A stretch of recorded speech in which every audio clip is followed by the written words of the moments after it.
This is the way I like to start my day. You, sir, have got to get to the hospital on time. Get going. Be quiet. You want to lift to the hospital? Oh, yeah, that would be terrific. I can do my research on organizing daycare centers just in case the board approves me. Why shouldn't they? Oh, I don't know. Excuse me, Dr. Jones. Amanda Barrington calling you from her limo. I'll take it in the living room. Wow, imagine that, being rich enough to have a telephone in your car. I wonder how they work. I wonder if everybody knows where you are. Well, in Amanda Barrington's case, everyone knows where she is, which is at the top of the social registry, besides being on the board at the hospital. Right now, she's in her swanky car, calling on her shiny telephone to Dr. Jones. It is not so swanky living room. Well, we'll just have to reverse that, won't we? When Tony is made chief of staff, he'll be in his swanky limo on his swanky phone. And, you know, Amanda doesn't know it yet, but she's the perfect person to help me get him there. Good.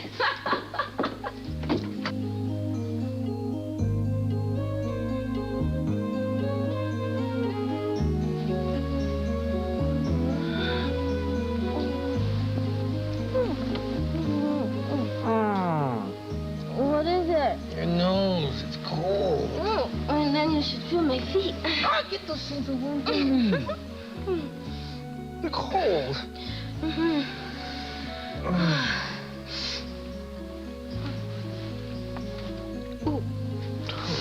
It is freezing out there.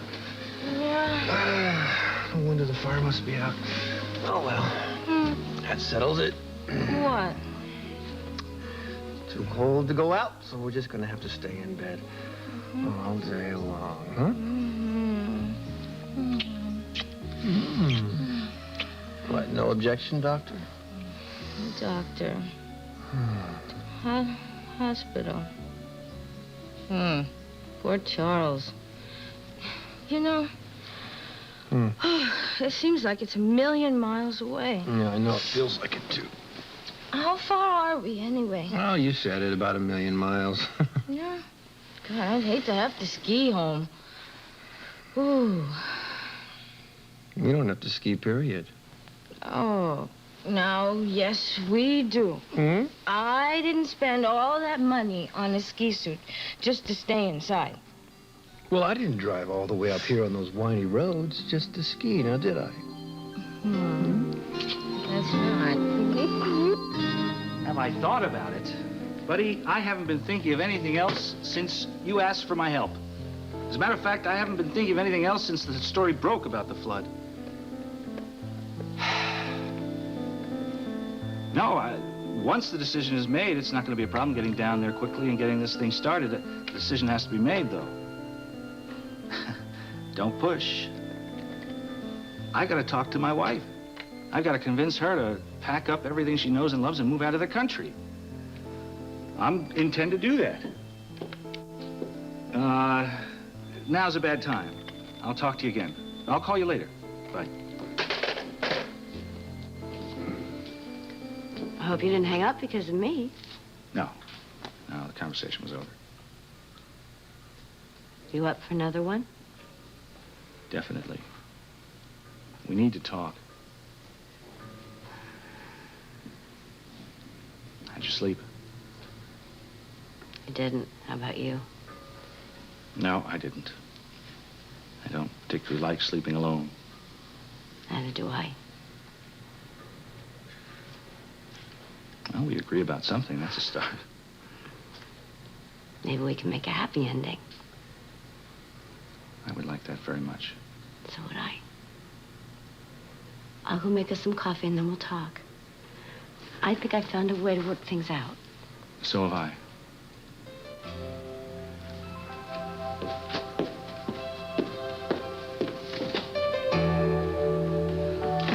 So have I.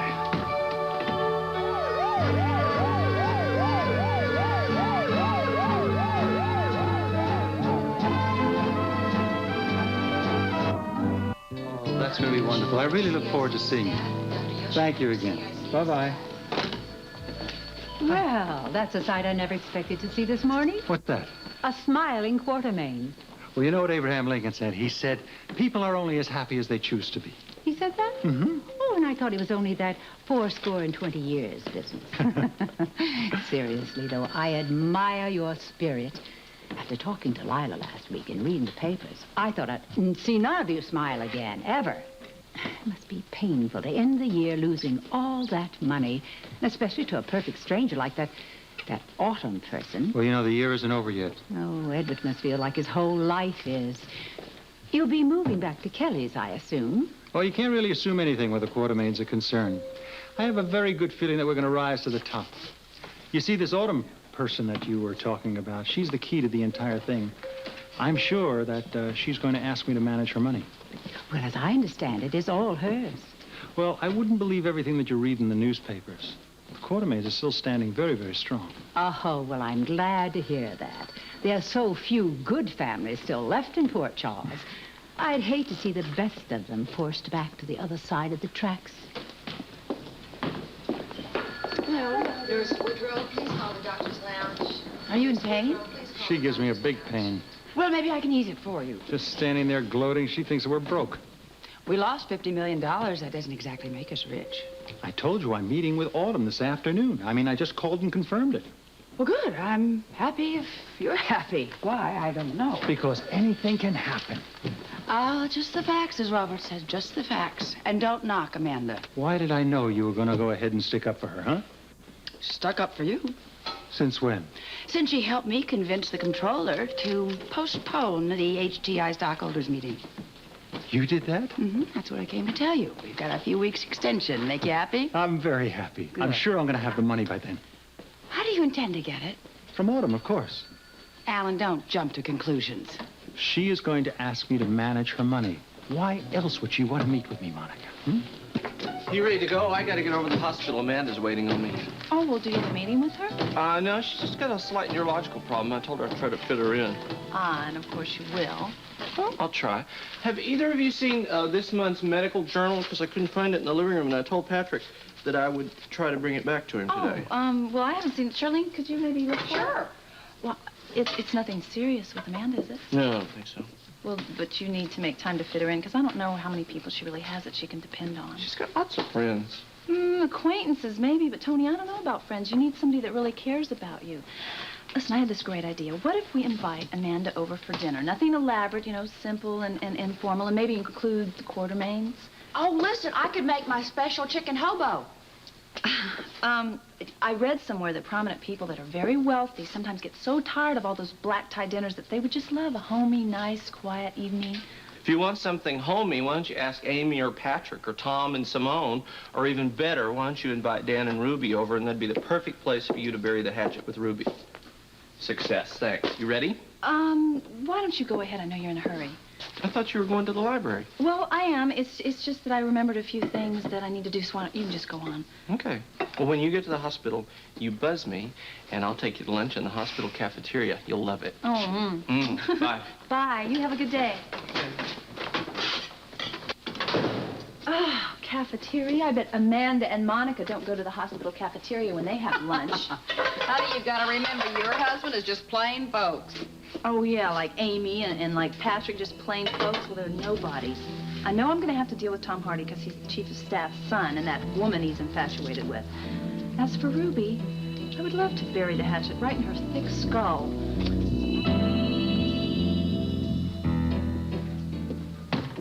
Freshly brewed.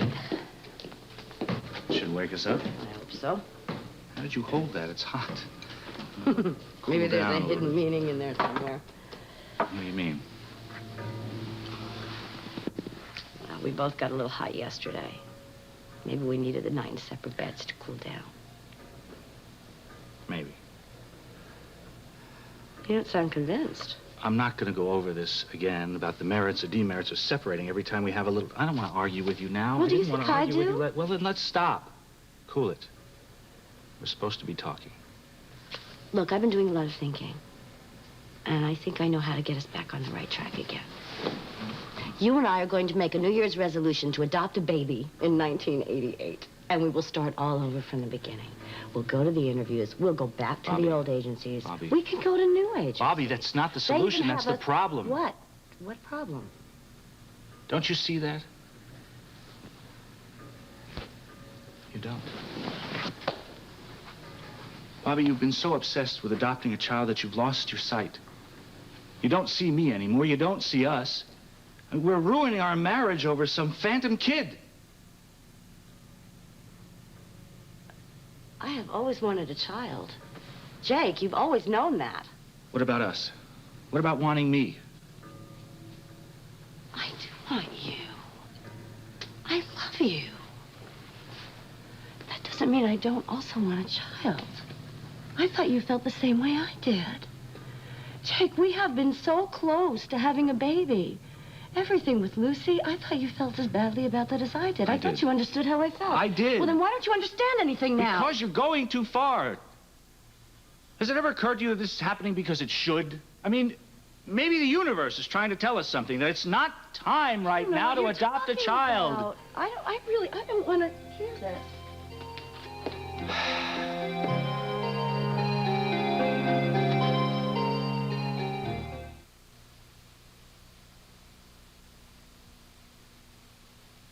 When he...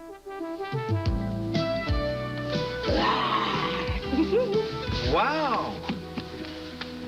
Yeah, I didn't let you scare me, huh? Boy, in that outfit, you scare me.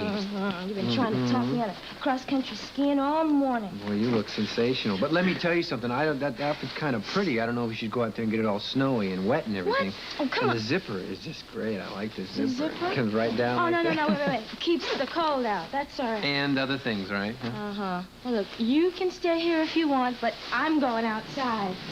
I need some exercise, and so do you, mister. I mean, that's what we came out here for, you know, after all. Oh, really? Is that the reason we came out here? Tom! Okay. I'm not arguing with you, but I just want to point out that there's exercise and there's exercise. Yeah, well, we had enough of the indoor variety, you know what I mean? I want to go outside and get some of that great country air in my lungs. Well, do you think you can handle it, city girl? Yeah. Okay, good luck. A kiss for luck? A few kisses for luck? Well, you know, the faster we go, the faster we can come back. Okay, in that case, let's go. Come on, I'm ready. Yeah, okay. I'm gonna work your butt off. I'll tell you that. All right. Well, here we are. It's a nice little place. See what I mean? Perfect fixer-upper. Well, what do you say?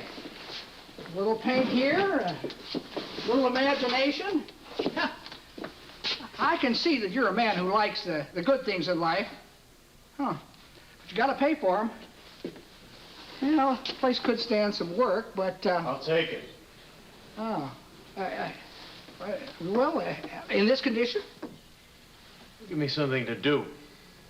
I'm divorced. I've been living in furnished rooms too long now. Well, I can get a few guys to come over here and help you put this junk down in the basement. I'll take care of that myself. The basement is one of the main attractions this place has for me. Give me some place to do my work. Oh. Well, what kind of work do you do? I refinish old furniture. Oh.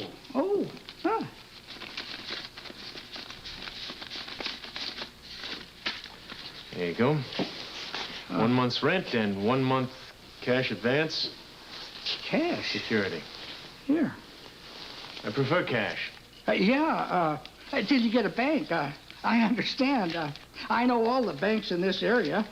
I'll pay in cash every month. See, you gave me too much. For your trouble. Oh, hey. You're all right. See, is this your first trip to Port Charles? Oh, well, okay, thanks. I'll see you next month.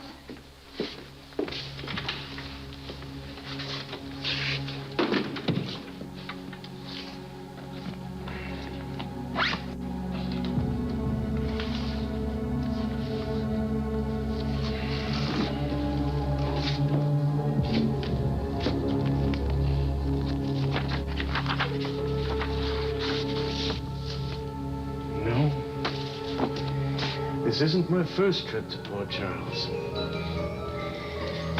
But it will be my last.